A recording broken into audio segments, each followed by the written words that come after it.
अस्सलाम वालेकुम स्टूडेंट्स, उम्मीद है आप सब खैरियत से होंगे।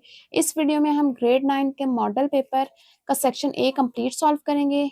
नेक्स्ट वीडियोस में हम सेक्शन बी और सेक्शन सी सॉल्व करेंगे।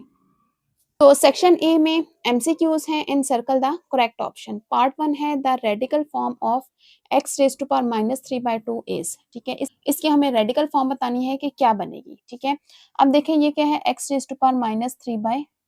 अब ये जो बाय के नीचे होता है ये हमारे पास रेडिकल में चला जाता है।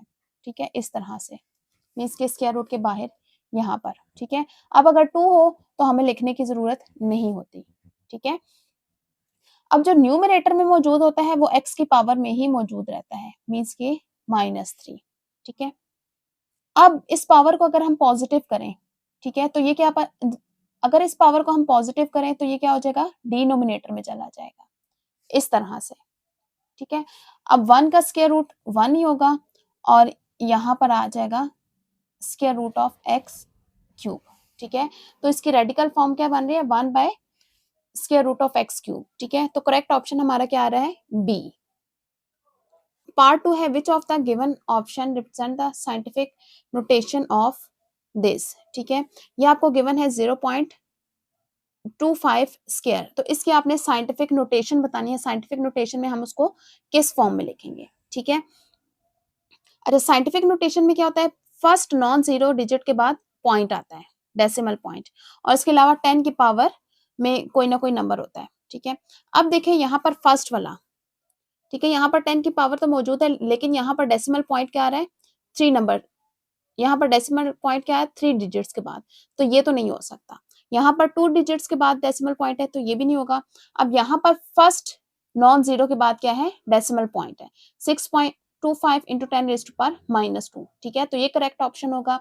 इसके अलावा अगर यहाँ पर देखें तो फर्स्ट नॉन जीरो हमारे पास 6 बन रहा है, जबकि यहाँ पर फर्स्ट जीरो के बाद आपके पास पॉइंट आ रहा है, तो करेक्ट ऑप्शन क्या हो जाएगा, सी। पार्ट 3 है if a is equal to 2 4 6, set a में 3 एलिमेंट्स हैं एंड सेट b में 2 एलिमेंट्स हैं, then find the number of elements in a cross b। तो आपने a क्रॉस b में number of elements find out करने हैं, तो इसके लिए आपको complete a cross b find out करने की जरूरत नहीं है, सिंपली इन दोनों के नंबर ऑफ एलिमेंट्स को मल्टीप्लाई कर देंगे। a में कितने हैं, 2 हैं, जबकि b सॉरी a में नंबर ऑफ एलिमेंट्स कितने हैं, 3 हैं, जबकि b में कितने हैं, 2। ठीक है, तो 2 मल्टीप्लाई 3 करेंगे या इस तरह से इन दोनों को मल्टीप्लाई करेंगे तो 3 2 जा 6, तो करेक्ट ऑप्शन क्या आ जाएगा, 6, ऑप्शन बी। पार्ट 4 है what is the least common multiple of 7x - 6xy and 5xy cube - 3x²। ठीक है, तो हमें इसका एलसीएम फाइंड आउट करना है। सबसे पहले फर्स्ट को हम सॉल्व करेंगे, इसकी फैक्टराइजेशन करेंगे, 7x - 6xy। ठीक है, अब इन दोनों में से देखें x कॉमन आ रहा है, x कॉमन ले लेंगे तो क्या बच जाएगा, यहाँ से 7 और माइनस और यहाँ से x कॉमन गया तो 6y रह जाएगा। ठीक है, अब इसकी फैक्टराइजेशन करेंगे, 5xy क्यूब - 3x²। ठीक है, अब यहाँ भी क्या कॉमन आ रहा है, x कॉमन आ रहा है दोनों में और इसके अलावा कुछ भी नहीं, तो x कॉमन ले लेंगे तो यहाँ से क्या बचेगा, 5y क्यूब और यहाँ से -3x, क्योंकि यहाँ पे 2 टाइम्स x था, 1 टाइम हमने कॉमन ले लिया तो 1 टाइम रह गया। अब एलसीएम में क्या करते हैं, कॉमन और अनकॉमन दोनों को मल्टीप्लाई करेंगे। तो एलसीएम में क्या करते हैं, कॉमन और अनकॉमन दोनों फैक्टर्स को हम मल्टीप्लाई करते हैं। पहले हम कॉमन फैक्टर ले लेते हैं, कौन से हैं कॉमन, इन दोनों में क्या आ रहा है, x कॉमन आ रहा है। ठीक है, तो x आ जाएगा। तो अनकॉमन फैक्टर क्या आ रहे हैं, यहाँ से ये 7 - 6y और यहाँ से ये क्या आ रहा है, 5y क्यूब - 3x। ठीक है, एलसीएम में क्या करेंगे, इन दोनों को मल्टीप्लाई कर देंगे। तो कॉमन फैक्टर है आपके पास x और अनकॉमन फैक्टर ये आ रहे हैं, 7 - 6y और 5y क्यूब - 3x। तो अब देखेंगे हम इनमें से कौन सा ऑप्शन है जिसका आंसर ये है। ठीक है, ये आपके पास ऑप्शन डी आ रहा है, x into 7 - 6y 5y cube - 3x²। तो करेक्ट ऑप्शन क्या होगा, डी। पार्ट 5 है solution of inequality this is. ठीक है, आपको इनइक्वालिटी गिवन है, आपने इसका सोल्यूशन बताना है। ठीक है, तो इनइक्वालिटी क्या है, -2x - 1/2 is less than and equals 3/2, ठीक है। तो कांस्टेंट टर्म्स को आप ले जाएंगे राइट साइड पे और वेरिएबल टर्म को रहने देंगे हम लेफ्ट साइड पे। 3/2 ये -1/2 है, यहाँ आकर हो जाएगा +1/2। इसका आप एलसीएम लेंगे 2, 3 + 1 -2x is less than and equals to, ये आ जाएगा 4/2, ठीक है। तो कटिंग होके 2 बन जाएगा। तो -2x is less than and equals to 2।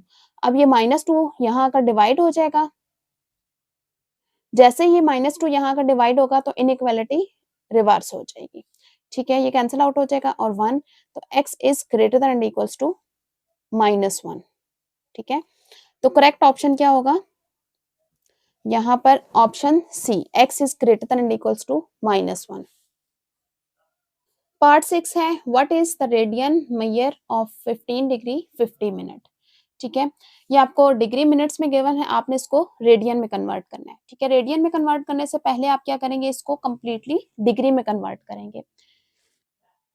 तो उसके लिए हम क्या करेंगे, 15 डिग्री, ठीक है, प्लस ये ऑलरेडी डिग्री में मौजूद है, तो मिनट को हम डिग्री में कन्वर्ट करने के लिए क्या करेंगे, डिवाइडेड बाय 60 कर लेंगे। तो अब ये मिनट किस में कन्वर्ट हो गया है, डिग्री में। 0 0 से कैंसिल आउट हो जाएगा, 15 + 5/6। अब ये कंप्लीट किस में हो गया है, डिग्री में। इसका हम एलसीएम लेके सॉल्व करेंगे तो ये आ जाएगा 90 + 5 डिवाइडेड बाय 6 डिग्री, ठीक है। तो ऐड करेंगे तो 95 डिवाइडेड बाय 6 डिग्री। अब ये कंप्लीट किस में आ गया, डिग्री में। अब इसको हम कन्वर्ट करेंगे रेडियन में, ठीक है। रेडियन में कन्वर्ट करने के लिए क्या करते हैं, multiply pi divided by 180 degrees. तो अब हम इसको सॉल्व करेंगे तो इसकी 5 के टेबल से कटिंग हो जाएगी, 5 3 ज़ा 15, ठीक है। तो 3 इसको कैरी जाएगा, 5 6 ज़ा 30, ठीक है। तो 5 1 ज़ा 5 और ये 4 कैरी गया, 4 5 9 ज़ा 45। तो ये क्या बन जाएगा, 19 डिवाइडेड बाय, ये दोनों मल्टीप्लाई हो जाएंगे तो ये आ जाएगा 216 पाई। तो करेक्ट ऑप्शन हमारा कौन सा बन रहा है, ए, 19 पाई बाय 216। पार्ट 7 है if our navigator gives bearing 0 degree in which direction should he travel, ठीक है। अगर आपके पास बेयरिंग है 0 डिग्री तो कौन सी डायरेक्शन बन रही है। बेयरिंग हम किस तरह से मेजर करते हैं, ये east west north and south, ठीक है। ये आपके पास डायरेक्शंस गिवन है। तो बेयरिंग किस तरह से मेजर किया जाता है, वो नॉर्थ से हम मेजर करना स्टार्ट करते हैं और क्लॉकवाइज डायरेक्शन से, ठीक है।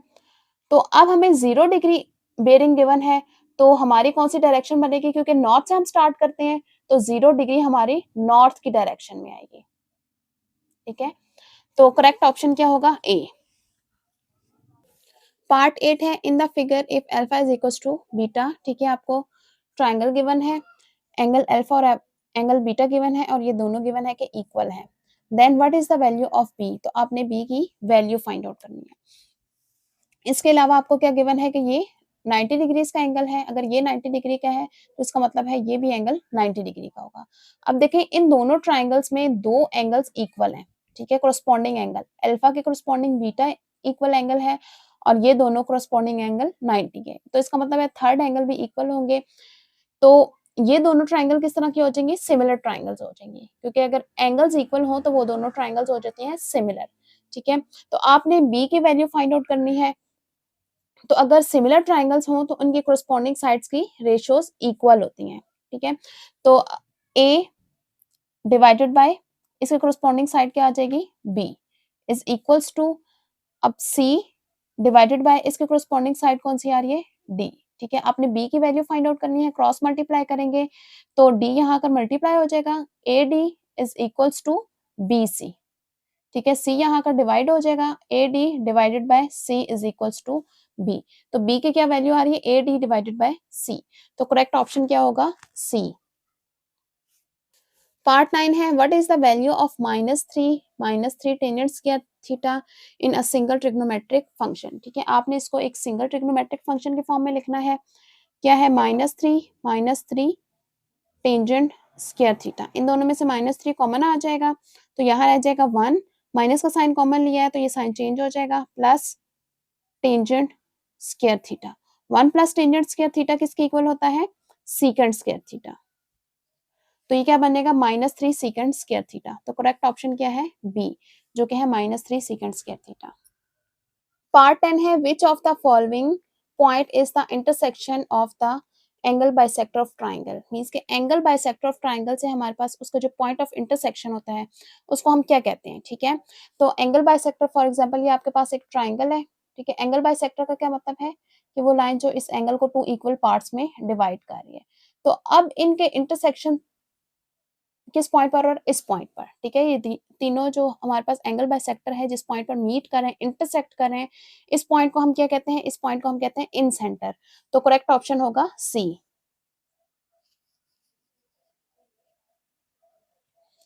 पार्ट 11 है, each of the internal angle of regular hexagon is, ठीक है।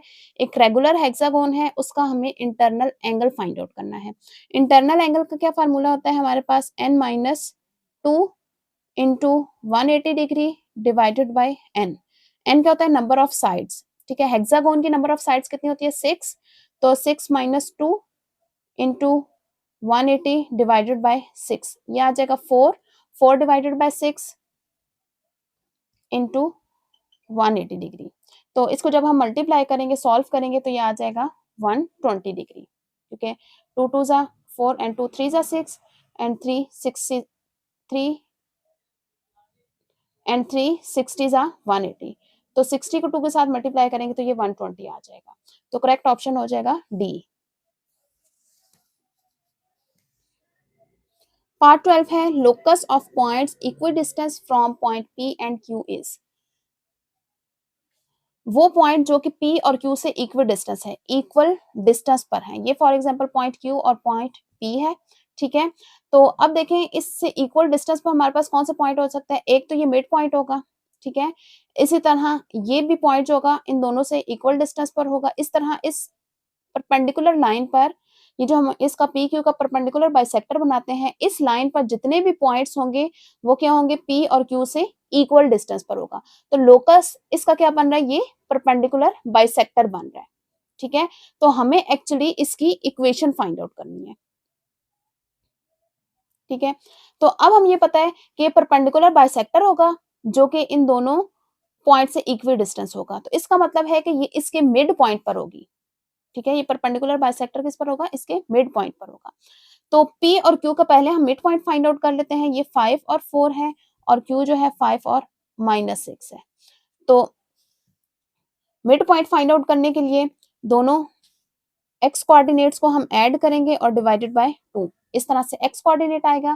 फिर y कोऑर्डिनेट्स को हम ऐड करेंगे और डिवाइडेड बाय 2 करेंगे तो हमारे पास y कोऑर्डिनेट आ जाएगा। 5 + 5 10 और 10 डिवाइडेड बाय 2 5। 4 - 2 4 - 6 -2 divided by 2 -1। तो मिड पॉइंट आपके पास क्या आ गया है, 5 और -1। इसके अलावा इस परपेंडिकुलर के हम स्लोप भी फाइंड आउट कर सकते हैं, किसकी हेल्प से, पी क्यू की स्लोप की हेल्प से। क्योंकि परपेंडिकुलर की जो स्लोप होती है वो नेगेटिव रेसिप्रोकल होती है जिसके वो परपेंडिकुलर होता है। तो पी क्यू की स्लोप क्या आ गई है हमारे पास, -10 डिवाइडेड बाय 0। तो हमें इस परपेंडिकुलर की स्लोप फाइंड आउट करनी थी, ठीक है। वो क्या होगा, इसका रेसिप्रोकल, ठीक है। इसको हमने m1 का नाम दिया है। तो ये किसके इक्वल होगा, इसकी स्लोप होगी m is equal to -1/m1, ठीक है। तो इसका हम नेगेटिव रेसिप्रोकल ले लेंगे, -1 डिवाइडेड बाय -10/0। तो रेसिप्रोकल लेंगे तो ये आ जाएगा 0/10। तो अब हम इसकी इक्वेशन फाइंड आउट करेंगे, इक्वेशन ऑफ परपेंडिकुलर बाइसेक्टर। और ये किस में से पास कर रहा है, 5 -1 में से पास कर रहा है और इसका स्लोप क्या है, 0, ठीक है। इन दोनों को हम डिवाइड करेंगे तो ये आ जाएगा 0। तो पॉइंट स्लोप फॉर्म यूज करेंगे, y - y1 is equal to slope x - x1। y - y1 क्या है, -1 इज इक्वल टू स्लोप है 0। तो x - x1 क्या है, 5 है, ठीक है। तो ये 0 के साथ मल्टीप्लाई होके 0 हो जाएगा और ये माइनस माइनस प्लस 1 और इज इक्वल टू 0। तो ये आ जाएगा y इज इक्वल टू -1। तो इक्वेशन आपके पास क्या आ गया, y इज इक्वल टू -1। ये आपके पास लोकस है उन पॉइंट्स का जो कि इक्वल डिस्टेंस है पॉइंट P और Q से। तो करेक्ट ऑप्शन क्या हो जाएगा, C। पार्ट 13 है, the mean of 11 numbers is 7। One of the number 13 is deleted, what is the mean of the remaining 10 numbers? ठीक है, इनके क्या कहा जा रहा है कि 11 नंबर का मीन मीन्स कि x बार कितना है 7, ठीक है, x बार कितना है 7 और नंबर्स कितने गिवन है, n आपको 11 गिवन है। तो अब ये 11 नंबर्स का मीन है जो कि 7 है, तो अब उनमें से एक नंबर 13 जो है वो डिलीट हो जाता है, तो अब बाकी कितने नंबर्स रह जाएंगे आपके पास, 10 नंबर्स रह जाएंगे। तो उन 10 नंबर्स का आपने मीन फाइंड आउट करना है। तो देखें यहां से आप करेंगे मीन का formula use summation x by n, ठीक है, यहां से आप समेशन x फाइंड आउट करेंगे, समेशन x किसके इक्वल हो जाएगा, n x बार के इक्वल, मीन्स कि आपका टोटल सम कम हो जाएगा ना एक नंबर 13 डिलीट होने की वजह से। तो n आपके पास 11 है और मीन है 7, तो सम कितना था, पहले आपके पास नंबर डिलीट होने से पहले 77 आ रहा था, ठीक है, अब जब नंबर 13 डिलीट हो जाएगा तो अब आपका सम चेंज हो जाएगा, ठीक है, 77 में से जब आपने 13 को माइनस कर दिया तो आपका सम अब क्या रह जाएगा 64, ठीक है, अब आपके पास सम क्या बन गया है 64 बन गया है। अब मीन का फार्मूला क्या बन जाएगा 64 डिवाइडेड बाय और नंबर ऑफ आइटम्स मींस के टोटल नंबर ऑफ कितने रह गए आपके पास 10, इन दोनों को आप डिवाइड करेंगे तो ये आ जाएगा 6.4, तो करेक्ट ऑप्शन होगा बी। मींस कि इसमें आपने क्या करना है, जो नंबर आपने डिलीट किया है सम में से आपने उस नंबर को माइनस कर देना है, ठीक है, अब बाकी का जो सम रह जाएगा उसके लिए आपने मीन फाइंड आउट करना है, लेकिन ध्यान ये रखना है कि अब आपके पास 11 नहीं बल्कि 10 नंबर्स रह गए, तो n को आप रिप्लेस कर देंगे 10 के साथ। पार्ट 14 है what is the probability of picking a king from well shuffled 52 playing cards, ठीक है, टोटल आपके पास 52 प्लेइंग कार्ड्स हैं जिनमें से आपने किंग को पिक करना है, तो किंग को पिक करने की प्रोबेबिलिटी आपने बतानी है, ठीक है, तो ये आपको पता है किंग आपके पास टोटल कितने होते हैं 4 होते हैं, ठीक है, तो नंबर ऑफ फेवरेबल आउटकम आपके पास क्या हो जाएगा 4 और टोटल कार्ड्स कितने होते हैं 52, तो इसको जब हम डिवाइड करेंगे तो ये आ जाएगा 13, 1/13, तो करेक्ट ऑप्शन क्या होगा बी। पार्ट 15 है a fair coin is toss twice then the frequency of appearing head twice is, ठीक है, एक कॉइन है जो कि 2 दफा टॉस किया जाता है, ठीक है, तो आपने बताना है कि दोनों दफा हेड आने की प्रोबेबिलिटी क्या है, ठीक है, तो सबसे पहले आप इसके लिए सैंपल स्पेस बना लें, ठीक है, तो ये एक कॉइन के लिए हेड और टेल और ये दूसरे कॉइन के लिए हेड और टेल, तो यहाँ क्या आ जाएगा हेड हेड, ठीक है, ये हम पहले लिख लेंगे ऑल पॉसिबल आउटकम और सेकेंड टाइम हेड टेल, ठीक है, अब टेल हेड फिर टेल टेल, ठीक है, ये आपके पास ये आपके पास टोटल 4 आउटकम है, ठीक है, आपने प्रोबेबिलिटी कितनी बतानी, किसकी बतानी है 2 दफा हेड आने की, हेड ट्वाइस, तो 2 दफा हेड कब आ रहा है सिर्फ एक ही दफा आ रहा है, ठीक है, तो नंबर ऑफ फेवरेबल आउटकम्स कितने हैं 2 दफा हेड आने की probability, number of favourable outcome क्या है 1, ठीक है, और टोटल नंबर ऑफ आउटकम कितने हैं 1 2 3 4, तो प्रोबेबिलिटी क्या बन गई 1/4, तो करेक्ट ऑप्शन होगा ए। इसी के साथ आपका सेक्शन ए कंप्लीट होता है। सेक्शन बी में आपके पास शॉर्ट क्वेश्चन और सेक्शन सी में लॉन्ग क्वेश्चंस होते हैं। नेक्स्ट वीडियो में हम सेक्शन बी कंप्लीट सॉल्व करेंगे। वीडियो को लाइक करें, चैनल को सब्सक्राइब करें और बेल आइकन का बटन प्रेस करें ताकि हर आने वाली एक्सरसाइज आप तक बआसानी पहुंच सके।